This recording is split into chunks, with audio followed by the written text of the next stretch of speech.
Hello, I'm Norah O'Donnell with a special CBS News live event for an important conversation around what could be a historic peace deal in the Middle East. Thousands of people are making the long walk home in Gaza with the ceasefire in effect, and the countdown clock is on for Hamas to return the hostages taken from Israel. All of this in an effort to end the two-year war.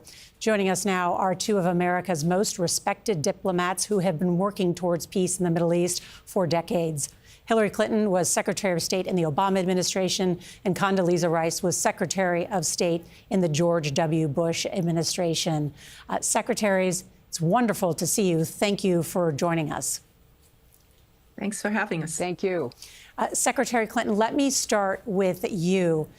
Does this diplomatic breakthrough make you hopeful about what's next? Norah, it does. It's a really significant first step, and I really commend President Trump and his administration, as well as Arab leaders in the region, for making the commitment to the 20-point plan and seeing a path forward for what's often called the day after.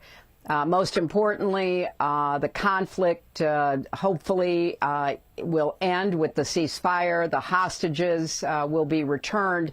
And then the very hard work of rebuilding Gaza, of finding the kind of security that Israel and the Palestinians after Hamas deserve to have, moving forward with the other points in the plan to try to create an opportunity for Palestinians to have a better life and for Israel to have greater peace and security. I am very hopeful that we'll be able to see progress.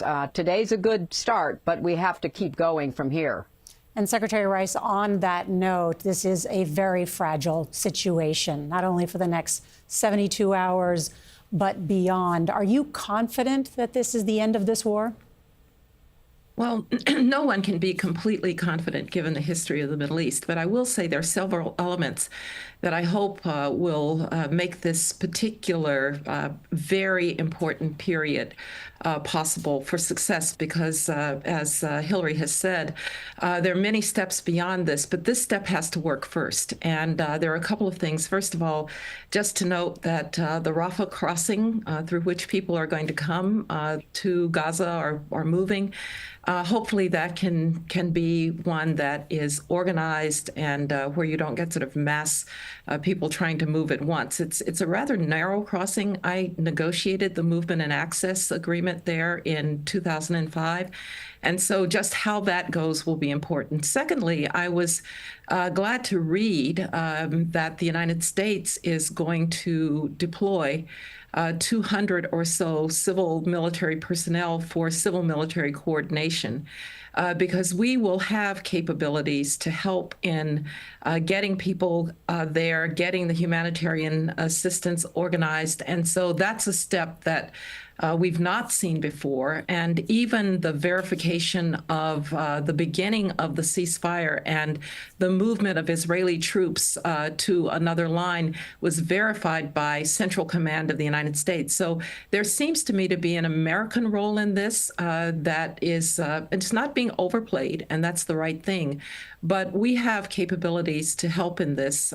So I would just say everybody has a stake in this working. The Egyptians will have to manage Rafah, which is not easy. But I feel better about the structure that may help us get through this first phase so that we can move on to the next very difficult phases that lie ahead.